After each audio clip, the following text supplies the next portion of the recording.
बिस्मिल्लाहिर्रहमानिर्रहीम। Dear student, ये है जनरल मैथमेटिक्स और इसका एक्सरसाइज नंबर 1.1 है, क्लास 10 का मैथ्स है ये। ठीक है, इसके जो टर्म्स थे वो पहले इससे जो पहली वीडियो है उसमें मैंने कंप्लीट इसको डिस्कस किया है कि वो टर्म्स क्या होते हैं, जिस तरह ये है जिस तरह ये है। ठीक है, तो इसमें पहला क्वेश्चन क्या है, which expression behaves like a rational number in the following expression. ठीक है, रेशनल नंबर।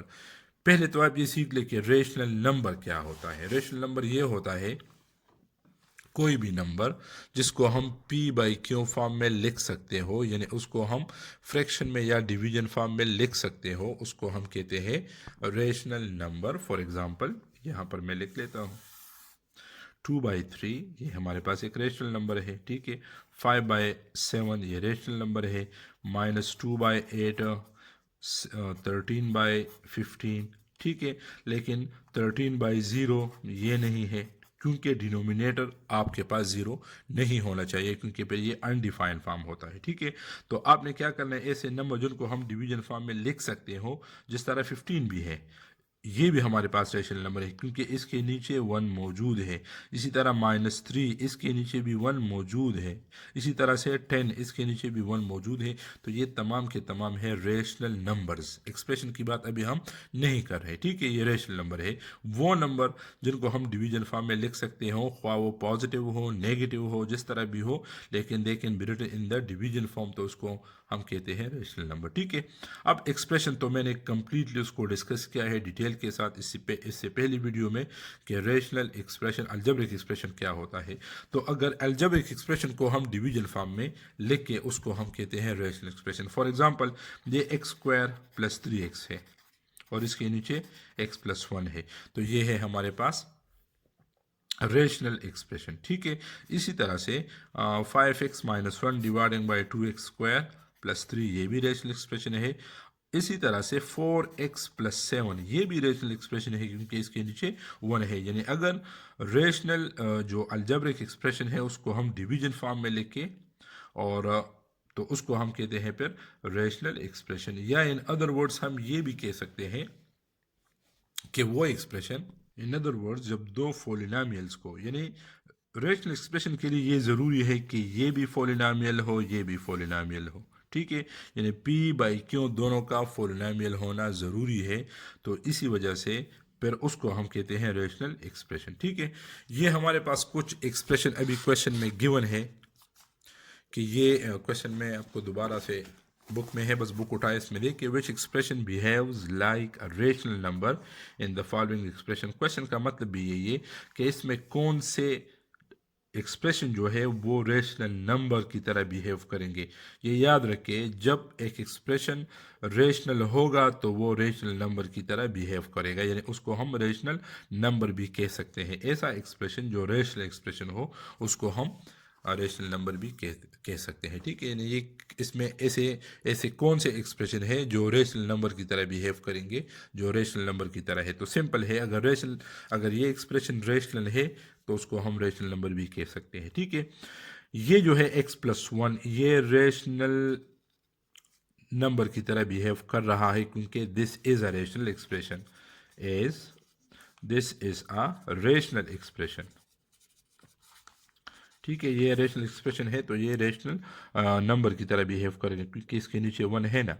ठीक है, तो ये एक रेशनल एक्सप्रेशन है, p(x) divided by q(x) form में ये आ गया। ठीक है, इसी तरह से अच्छा, फिर इसमें एक और बात, ये ज़्यादातर स्टूडेंट ये क्वेश्चन करते हैं कि सर x+1 तो ठीक है, इसमें x है लेकिन नीचे 1 है, 1 हम लिखते नहीं है x+1, या तो इसमें तो x नहीं है, इसमें x क्यों नहीं है, x+1 है, इसको हम x⁻0 लिख सकते हैं कि नहीं लिख सकते। ठीक है, तो ये p(x) डिवाइडिंग बाई q(x), तो ये इसी तरह से रेशनल एक्सप्रेशन है, तो ये रेशनल नंबर की तरह बिहेव करेगा। ये भी रेशनल नंबर की तरह बिहेव करता है, क्योंकि ये भी आपके पास रेशनल एक्सप्रेशन है। ये रेशनल नंबर की तरह बिहेव नहीं करेगा, because this is not rational expression, क्योंकि ये रेशनल एक्सप्रेशन नहीं है। ठीक है, अच्छा अब ये रेशनल एक्सप्रेशन है क्योंकि ये भी पी ऑफ एक्स है, पॉलिनोमियल है, ये भी पॉलिनोमियल है, इसमें ये पॉलिनोमियल नहीं है। ठीक है, ये तो ठीक है, लेकिन ये वाला, तो ये हमारे पास ये भी पॉलिनोमियल है, ये भी पॉलिनोमियल है, P of x dividing by Q of x form में है पूरा का पूरा। तो ये हमारे पास है रेशनल एक्सप्रेशन, तो ये रेशनल नंबर की तरह बिहेव करेगा। ठीक है, इसी तरह से ये भी कंप्लीटली पॉलिनोमियल है, ये भी कंप्लीटली पॉलिनोमियल है, तो ये भी P of x dividing by Q of x form में है, यानी ये भी रेशनल एक्सप्रेशन है। तो अगर ये रेशनल एक्सप्रेशन है तो ये भी रेशनल नंबर की तरह बिहेव करेगा। ठीक है जी, तो इसका क्वेश्चन नंबर 2 है। अब क्वेश्चन नंबर 2 करेंगे, 1 तो हो गया। Which expressions are polynomial in the following expression. ये तो तमाम हमारे पास एक्सप्रेशंस है, लेकिन इसमें कौन से पॉलिनोमियल है और कौन से पॉलिनोमियल नहीं है। तो this is not a polynomial, बस आपने सिर्फ ये बताना है कि पॉलिनोमियल है कि नहीं है, लेकिन मैं आपको रीज़न बता देता हूँ। इसमें क्या इन्वॉल्व है, अंडर रूट इन्वॉल्व है, और ऐसा अंडर रूट जिससे एक्स कंप्लीटली सिंप्लीफाई होकर बाहर नहीं निकल सकता, तो ये क्या है, ये पॉलिनोमियल नहीं है। ठीक है, सेकंड, ये पॉलिनोमियल है क्योंकि एक्स पावर 2 है, पावर पॉजिटिव है, होल नंबर है, और डिवीजन वगैरह में नहीं है, there is no square root, there is no division, तो ये पॉलिनोमियल है। ये पॉलिनोमियल नहीं है, क्यों नहीं है, क्योंकि इसमें x जो है वो डिवीजन फॉर्म में आया है, तो this is again not a polynomial. ये भी पॉलिनोमियल है, x का पावर पॉजिटिव है, सिंप्लीफाइड फॉर्म में है, y का पावर पॉजिटिव है, यानी होल नंबर है, होल नंबर जो जिसमें फ्रैक्शन डेसिमल वगैरह ना हो, 1 2 3 4 5 6 7 8 9 10 अप टू सो ऑन, ये होल नंबर है। ठीक है, तो x पावर 1 है, y पावर 1 है, तो ये कम्प्लीटली पॉलिनोमियल है। ये भी पॉलिनोमियल नहीं है क्योंकि इसमें x जो वेरिएबल है वो डिवीजन फॉर्म में आया है, तो ये पॉलिनोमियल नहीं है। ठीक है, तो ये तीनों पॉलिनोमियल नहीं है और वो दोनों पॉलिनोमियल है। और पॉलिनोमियल क्या होता है, अगेन मैं आपको बता दूं कि इससे जो पहली वीडियो है उसमें मैंने कंप्लीट इसको डिस्कस किया है, आप ज़रा वो देख लें। ठीक है, अच्छा question number 3, which of the following are rational expression. इसमें कौन से रेशनल एक्सप्रेशन है, कौन से नहीं है। बस ये तकरीबन क्वेश्चन नंबर 1 की तरह है, तो जो चले इसको देखते हैं। अच्छा, पार्ट नंबर फर्स्ट की तरफ आ जाए, सॉरी। ये जो है न्यूमरेटर पी ऑफ एक्स है, डिनोमिनेटर क्यू ऑफ एक्स है, ये भी पॉलिनोमियल है, ये भी पॉलिनोमियल है, ये पी ऑफ एक्स है, नीचे क्यू ऑफ एक्स है, तो ये हमारे पास है रेशनल एक्सप्रेशन। ये रेशनल एक्सप्रेशन नहीं है क्योंकि ये तो पॉलिनोमियल है, लेकिन पी ऑफ एक्स जो है ऊपर वाला वो हमारे पास पॉलिनोमियल नहीं है, तो इसको हम रेशनल एक्सप्रेशन नहीं कह सकते। ठीक है, ये भी रेशनल एक्सप्रेशन नहीं है क्योंकि इसमें एक्स, अच्छा अब एक्स स्क्वायर प्लस 1 है, एक्स स्क्वायर प्लस 3 है। ठीक है, अगर ये अंडर रूट सिर्फ एक्स स्क्वायर पर होता, इस तरह से, इस तरह होता ये, ठीक है, तो ये तो फिर सिंप्लीफाई हो सकता था, x प्लस 3 माइनस 1 इस तरह, फिर x प्लस 2 इससे आता, तो इसको फिर हम रेशनल एक्सप्रेशन कह सकते थे। लेकिन ये जो स्क्वायर रूट है ये एक्स स्क्वायर के साथ साथ 3 पर भी है, यानी इसमें से एक्स स्क्वायर कम्प्लीटली सिंप्लीफाई होके नहीं निकल सकते क्योंकि प्लस 3 इसके साथ जुड़ा हुआ है, इसके साथ ऐड हुआ है। तो इसी वजह से ये पॉलिनोमियल नहीं है, तो अगर नहीं है तो रेशनल एक्सप्रेशन भी नहीं है।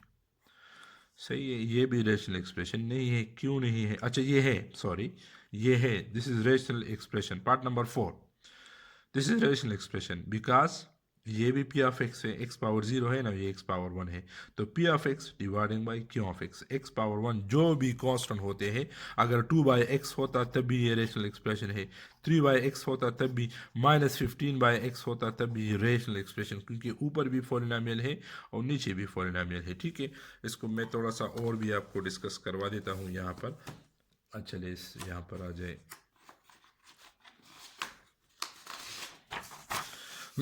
जो भी एक्सप्रेशन होते हैं इस तरह के 2 बाई एक्स, ठीक है, तो ये हम लिख सकते हैं 2 into x power 0 by x, तो ऊपर भी पी ऑफ एक्स है, नीचे भी पी ऑफ एक्स है, क्यू ऑफ एक्स है। ठीक है, तो ये दोनों जो है पॉलिनोमियल है, तो ये हमारे पास है रेशनल एक्सप्रेशन। ठीक है, इसी तरह से अगर प्योरली इस तरह होता है एक्स प्लस 1 और नीचे कुछ भी नहीं है, तो नीचे कांस्टेंट है ना, और कांस्टेंट क्या होता है, प्री फ्रॉम एक्स यानी एक्स पावर 0 या वाई पावर 0 जो भी है, तो ये हमारे पास होते हैं रेशनल एक्सप्रेशन।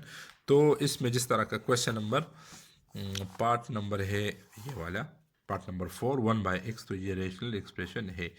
ये भी रेशनल एक्सप्रेशन है। जो कांस्टेंट होते हैं उसको हम रेशनल एक्सप्रेशन कह सकते हैं। ये कांस्टेंट जो होते हैं ये भी रेशनल एक्सप्रेशन है, क्योंकि इसके साथ x पावर 0 है और नीचे भी x पावर 0 है या y पावर 0 है या z power 0, because something power 0 वो क्या होता है, 1 के बराबर होता है। x पावर 0, 2 पावर 0, 3 पावर 0 ये 1 के बराबर होते हैं। ठीक है, तो ऊपर यानी इसके साथ x पावर 0 है, नीचे भी 1 है, 1 को हम x पावर 0 लिख सकते हैं। तो इसी वजह से ये क्या है, ये भी रेशनल एक्सप्रेशन है। और last one part number 6 3/(x³ - 1), तो ये भी रेशनल एक्सप्रेशन है, क्योंकि कांस्टेंट है और कांस्टेंट के साथ x power 0, y power 0, z power 0 हम लिख सकते हैं। तो यानी ऊपर भी p ऑफ x है, नीचे q ऑफ x है, तो ये भी हमारे पास है रेशनल एक्सप्रेशन। ठीक है, तो ये था हमारा क्वेश्चन नंबर 3 जी। तो लास्ट क्वेश्चन है question number 4, find the degrees of the polynomial. ठीक है, किसी भी एक्सप्रेशन में वेरिएबल का वो पावर, होल पावर जो सबसे हाईएस्ट हो उसे हम कहते हैं डिग्री ऑफ द पॉलिनोमियल। ठीक है, इसमें x³ है, x2 है और x पावर 1 है।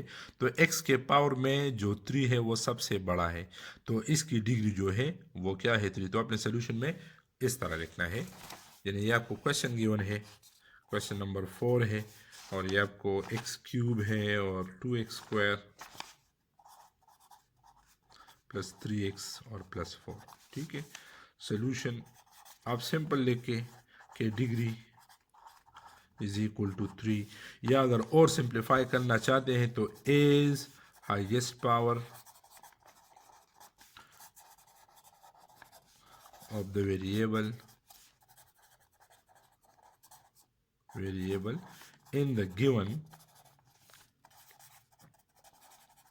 expression is 3 therefore degree of the expression वो क्या है, वो 3। ठीक है, तो आप सिंपली भी लिख सकते हैं कि बस simple degree is equal to 3। आपको बस समझना है कि डिग्री क्या होता है।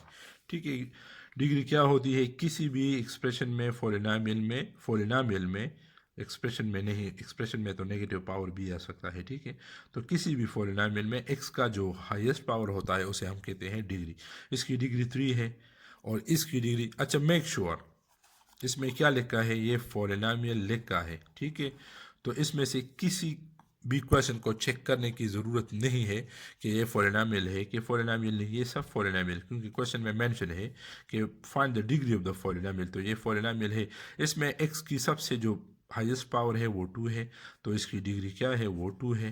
ठीक है, अच्छा इसकी डिग्री 1 है, क्योंकि इसमें x का हाईएस्ट पावर 1 है। इसमें x अगर है तो वो भी 0 है, y अगर है तो वो भी 0 है, z अगर है तो वो भी 0 है। जितने भी आप वेरिएबल लिखेंगे सबके पावर 0 है, क्योंकि समथिंग पावर 0, 1 1 1 1 इंटू 1 सब 1, 5 1s are 5। ठीक है, तो आपके पास यानी ये 5 है, ये 1 इसकी जगह 1 इसकी जगह 1, तो ये सब अगेन ये 5 के बराबर है। ठीक है, तो इसमें वेरिएबल का जो पावर है हाईएस्ट वो 0 है, तो इसकी जो डिग्री है वो क्या है, वो 0 है, because there is no variable, और जब वेरिएबल ना हो उसका पावर भी नहीं होता, इसका मतलब है इसकी डिग्री 0 है। ठीक है, इसकी डिग्री 0 है।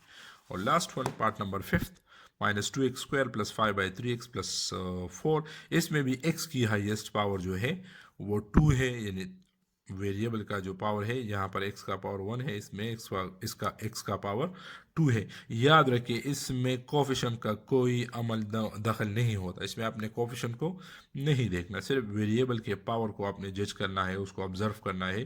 पर जो हाईएस्ट हो वेरिएबल का पावर वही डिग्री है, तो यहाँ पर जो इसकी डिग्री है वो भी 2 है, क्योंकि इसमें x का जो हाईएस्ट पावर है वेरिएबल का वो 2 है, तो इसकी डिग्री 2 है। तो इसी के साथ आपका जो एक्सरसाइज नंबर 1.1 है ये कंप्लीट हो जाएगा। वीडियो की अगर आप क्वेश्चन की समझ ना आए तो काइंडली इसको बार बार रिवाइज करें, इसको देख के फिर भी समझ ना आए तो कमेंट्स में ज़रूर अपना प्रॉब्लम शेयर करें ताकि आगे इसको डिस्कस किया जा सके।